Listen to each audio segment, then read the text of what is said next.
Hi everyone, स्वागत है आपका बॉटनी वाला में। प्रीवियस वीडियो में हमने साइटोप्लाज्म डिस्कस किया था। इस वीडियो लेक्चर में हम डिस्कस करेंगे एंडोप्लाज्मिक रेटिकुलम। एंडोप्लाज्मिक रेटिकुलम क्या होता है, उसके एलिमेंट्स कौन कौन से हैं, फिर उसकी टाइप्स हम डिस्कस करेंगे और उसके साथ उनके जो फंक्शन होंगे।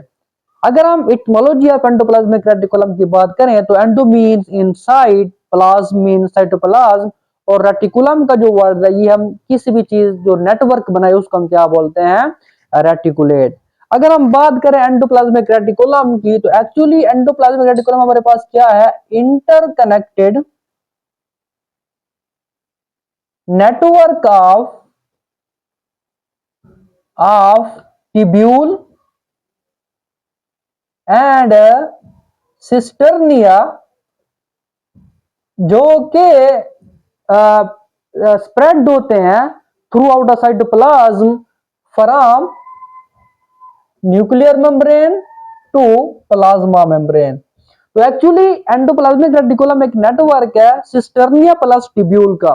याद रखिएगा ये दो चीजें सिस्टर्निया और ट्यूब्यूल, इसमें डिफरेंस है। तो इसमें ट्यूब्यूल भी होते हैं और सिस्टर्निया भी होते हैं जो कि फैले होते हैं पूरे के पूरे साइटोप्लाज्म में from nuclear membrane to plasma membrane. अगर हम इसकी कंपोजिशन की बात करें कि एंडोप्लाज्मिक जो रेटिकुलम जो है इसकी कंपोजिशन क्या है, तो कंपोजिशन ऑफ ईआर में याद रखिएगा हमारे पास तीन तीन चीजें आती हैं। नंबर वन सिस्टर्निया, नंबर टू हमारे पास क्या आएगा ट्यूब्यूल, और नंबर थ्री में हमारे पास क्या आएगा वेजिकल्स। अगर हम बात करें सिस्टर्निया की तो सिस्टर्निया हमारे पास क्या होंगे, क्या होते हैं अनब्रांच्ड। दूसरे नंबर के ऊपर ये जो बनाएंगे ल्यूमन, इनकी इनकी ल्यूमन जो होगी वो क्या होगी narrow.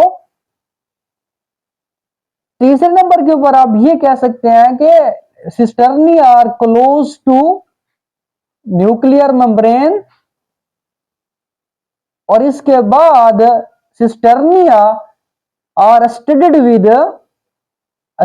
With ribosome with the help of protein, और उस प्रोटीन को हम बोलते हैं राइबोफोरिन। तो याद रखिएगा ये हमारे पास कैरेक्टरिस्टिक फीचर है किसके, सिस्टर्निया के। सिस्टर्निया याद रखिएगा हमेशा कहां होंगे, near to the nuclear membrane. ये न्यूक्लियस है और ये उसकी न्यूक्लियर मेम्ब्रेन है, और इनके ये ट्यूब्यूल होंगे और क्या होंगे अनब्रांच्ड। इनकी जो ल्यूमन होगी वो क्या होगी नैरो होगी, और इसके ऊपर क्या लगे हुए होंगे राइबोसोम, और वो जो राइबोसोम लगे होते हैं वो एक स्पेशल प्रोटीन होता है जिसको हम क्या बोलते हैं राइबोफोरिन। तो ये हमारे पास क्या सिस्टर्निया। अगर हम ट्यूब्यूल की बात करें, लेट मी इरेज दिस। अगर हम ट्यूब्यूल की बात करें तो ट्यूब्यूल जो होंगे वो क्या होंगे ब्रांच्ड। इनका जो ल्यूमन होता है वो क्या होता है वाइड। इसके अलावा ये क्या होते हैं नियर टू प्लाज्मा मेम्ब्रेन, और उसके अलावा इसके ऊपर राइबोसोम नहीं होते, तो हम ये लिख सकते हैं कि राइबोसोम क्या होंगे एब्सेंट। तो ये हमारे पास क्या है फीचर है ट्यूब्यूल के। तो ये जो यहां से यहां तक जो हमारे पास रीजन है इसको हम क्या बोलेंगे कि ये सिस्टर्निया है, और ये जो है ये हमारे पास क्या है ट्यूब्यूल है। अब सिस्टर्निया हमेशा क्या बनाएंगे आर ई आर, और जो हमारे पास ट्यूब्यूल होंगे ये क्या बनाएंगे एस सी आर। तो ये आगे जाके हम डिस्कस करने जा रहे हैं। तो ये दो इंपॉर्टेंट एलिमेंट है किसके एंडोप्लाज्मिक रेटिकुलम के। अगर हम तीसरे एलिमेंट की बात करें जो हमारे पास क्या है तीसरा एलिमेंट वेजिकल्स, तो ये हमारे पास क्या होते हैं, ये हमारे पास स्फेरिकल होते हैं। वेजिकल्स क्या होंगे स्फेरिकल, और नंबर टू ये नियर टू सिस्टर्निया होते हैं, नियर टू सिस्टर्निया। तो ये तीन एलिमेंट्स मिलकर क्या बनाते हैं एंडोप्लाज्मिक रेटिकुलम। अगर हम इसकी टाइप्स की बात करें, टाइप्स ऑफ एंडोप्लाज्मिक रेटिकुलम, तो इसके हमारे पास दो टाइप्स हैं। एक क्या है हमारे पास आर ई आर, और दूसरी को हम क्या बोलेंगे एस सी आर। तो जैसे हमने अभी डिस्कस किया है कि जो हमारे पास आर ई आर होगी वो क्या हो, वो किससे बनी होगी, सिस्टर्निया से। तो हम ये लिख सकते हैं कि R E R made up of cisternae number 1, और जो एस सी आर होगी वो किससे बनी होगी, मेड अप ऑफ टिब्यूल। ये बात। अब सिस्टर्निया कहां है, नियर टू न्यूक्लियर मेम्ब्रेन। तो हम ये लिख सकते हैं कि जो आर ई आर होती है ये क्या होती है, नियर टू न्यूक्लियर मेम्ब्रेन। और जो हमारे पास एस सी आर होगी ये कहां होगी, near or close to plasma membrane. इसके अलावा आर ई आर के ऊपर क्या लगे होते हैं, राइबोसोम। जबकि एस सी आर में जो राइबोसोम होते हैं वो क्या होते हैं, राइबोसोम्स आर एब्सेंट। राइबोसोम की वजह से जो आर ई आर होती है इसकी जो अपेयरनेस होती है वो कैसे होती है, ग्रेनुलर। जबकि जो हमारे पास एस सी आर होती है ये क्या होती है, नॉन ग्रेनुलर, क्योंकि इसके ऊपर राइबोसोम लगे हुए नहीं होते। अगर हम इसको बना लें, राइबोसोम अटैच करवा दें, तो ये हमारे पास क्या राइबोसोम, ये राइबोसोम, और ये राइबोसोम एक प्रोटीन होते हैं जिसको हम क्या बोलते हैं, राइबोफोरिन।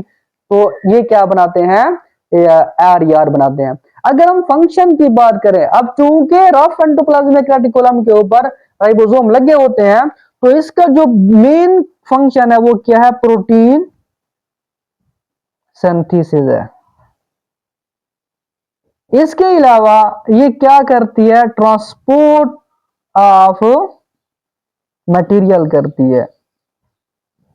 और आप इस तरह भी कह सकते हैं कि आर ई आर का एक और काम क्या है, फोल्डिंग ऑफ प्रोटीन, कि जो प्रोटीन राइबोसोम बनाएंगे वो कहां भेजेंगे, आर ई आर में। और आर ई आर उनकी क्या करेगी, स्पेशल स्ट्रक्चर में, जिसको हम 1 डिग्री 2 डिग्री या 3 डिग्री स्ट्रक्चर बोलते हैं, या 4 डिग्री, ये उसकी क्या करेगी, फोल्डिंग करेगी। तो ये फंक्शन किसके हमारे पास, आर ई आर के। अगर हम एस सी आर की बात करें तो एस सी आर बहुत इंपॉर्टेंट रोल प्ले करती है सेल के अंदर। सबसे पहला ये है कि एस सी आर डिटॉक्सिफिकेशन करती है, डिटॉक्सिफिकेशन ऑफ ड्रग्स। जो हमारे पास हार्मफुल सब्सटेंस होते हैं या जो ड्रग्स होते हैं ये उनकी क्या करें, डिटॉक्सिफिकेशन। से फॉर एग्जांपल बेंजोपायरीन है, एक कार्सिनोजेन है बेंजोपायरीन। तो इस तरीके से जो हमारे पास कार्सिनोजेन होते हैं या जो हमारे पास केमिकल कंपाउंड होते हैं उनकी ये क्या करते हैं, डिटॉक्सिफिकेशन। इसके अलावा जो एस सी आर होती है ये मसल सेल के अंदर होती है। एस सी आर कहां होती है, मसल सेल में। और वहां इस एस सी आर को हम क्या बोलेंगे, सार्कोप्लाज्मिक रेटिकुलम। ये वहां 3 इंपॉर्टेंट फंक्शन परफॉर्म करती है S C R muscle cell में। इसको हम क्या बोलेंगे, सार्कोप्लाज्मिक रेटिकुलम। नंबर 1 ये क्या करेगी, स्टोर करती है, स्टोर कैल्शियम आयन। अब ये क्या करेगी, स्टोर करेगी कैल्शियम आयन को। और जब कैल्शियम आयन सार्कोप्लाज्मिक रेटिकुलम से रिलीज होंगे तो ये ट्रिगर करते हैं मसल कंट्रक्शन को, जिससे हमारी क्या होगी, मसल कंट्रक्शन। नंबर 1। दूसरा ये क्या करती है, ये ट्रांसमिट करती है मोटर नर्व इंपल्स को, कि जो इंपल्स होती है नर्व इंपल्स की ट्रांसमिशन में क्या करती है, हेल्प करती है। तीसरा ये है कि ये रिमूव करती है लैक्टिक एसिड को। होता क्या है कि and during the anaerobic condition muscles के अंदर क्या होती है, एनारोबिक रिस्पिरेशन होती है, जिसके नतीजे में क्या बनता है, लैक्टिक एसिड बहुत सारा। और लैक्टिक एसिड फटीग काज करता है। तो वहां से लैक्टिक एसिड को रिमूव करने का काम कौन है, किसका है, ये इस एस सी आर का है, जो कि मसल्स के अंदर होती है। तो और याद रखिएगा मसल्स के अंदर हम इसको क्या बोलेंगे, सार्कोप्लाज्मिक रेटिकुलम। इसके अलावा एस सी आर ग्लाइको जीनोलाइसिस करती है, और ये कहां करेंगी, लीवर के अंदर। ग्लाइकोजेनोलाइसिस क्या होता है? Break down of glycogen. तो ग्लाइकोजन का ब्रेक डाउन, इसका मतलब ये है कि एससीआर कार्बोहाइड्रेट्स मेटाबॉलिज्म में बहुत इंपॉर्टेंट रोल प्ले करती है। तो लीवर के अंदर ग्लाइकोजेनोलाइसिस कौन कर रहा है? यही एससीआर करती है। एससीआर एक और इंपॉर्टेंट काम करती है, एससीआर मेक डेस्मोटिब्यूल। डेस्मोटिब्यूल क्या होता है कि हमारे पास प्लांट सेल के अंदर सेल जो आपस में कम्युनिकेशन करते हैं वो प्लाज्मोडेस्माटा से करते हैं, जो कि हमारे पास क्या होते हैं? साइटोप्लाज्मिक कनेक्शन होते हैं। तो एक्चुअली जो एससीआर होती है वो ट्यूब्यूल्स बना देती है, जो कि एक सेल से दूसरे सेल में जाते हैं थ्रू प्लाज्मोडेस्माटा। तो उन ट्यूब्यूल को हम क्या बोलेंगे? डेस्मोटिब्यूल। तो डेस्मोटिब्यूल जो है ये एक्चुअली किसके बने होते हैं? एससीआर के बने होते हैं। इसके अलावा एससीआर का एक और काम ये है, और वो क्या है? मेन काम जो है वो है लिपिड सिंथेसिस, कि ये क्या करते हैं? लिपिड की सिंथेसिस।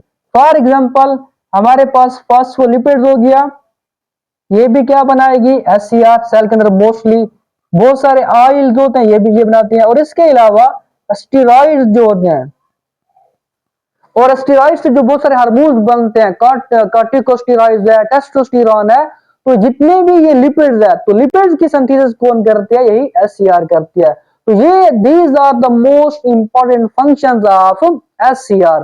तो ये हमारे पास क्या आती? दो टाइप्स थी एंडोप्लाज्मिक रेटिकुलम की on the basis of morphology, और ये उसके क्या आते? इंपॉर्टेंट फंक्शन थे, और ये उसके क्या है? कंपोजिशन है।